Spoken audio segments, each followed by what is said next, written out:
métier de chargé d'assistance consiste à mettre en place des prestations lorsque les sociétaires sont en panne avec leur véhicule ou accidentés.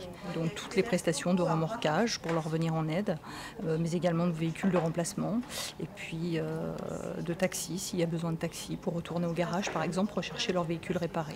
Mais également tout ce qui est rapatriement en train, en véhicule de location, parfois en avion quand les distances sont assez longues. Le sociétaire donc nous appelle, on commence par faire une ouverture de dossier avec lui.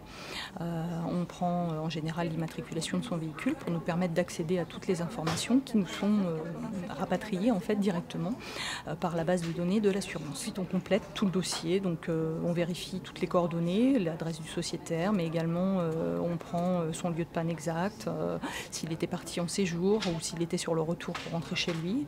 Un maximum d'informations, le nombre de personnes dans le véhicule, s'il y a des bagages, de façon à avoir un dossier très très complet pour pouvoir mettre en place toute la suite de l'assistance. Il faut être très à l'écoute, aimer la relation client, également avoir un sens de l'organisation, être très méthodique. Voilà, je pense que ce sont les qualités principales et avoir beaucoup d'empathie aussi parfois avec des sociétaires qui peuvent être accidentés et donc c'est pas toujours facile pour eux. Alors, qu'est-ce qui m'a plu dans la saison que j'ai passée dans l'entreprise? Eh bien en fait, toute la relation qu'il peut y avoir entre chargés d'assistance, mais également toute l'entente avec la direction. C'est-à-dire qu'en fait, c'est vraiment un travail d'équipe. Quand on ouvre un dossier, c'est pas forcément nous qui, quand le sociétaire rappellera, allons faire le suivi à chaque fois du dossier. On prend les appels qui nous arrivent, donc on ne les choisit pas.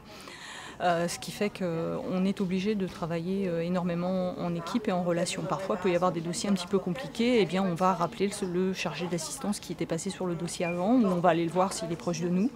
Et du coup, on va pouvoir en discuter, voir les solutions qu'on peut apporter. Je trouve, en tout cas pour moi personnellement, que c'est un métier qui est valorisant. Parce qu'on aide autrui, on fait quelque chose au quotidien qui est bénéfique et qui est valorisant.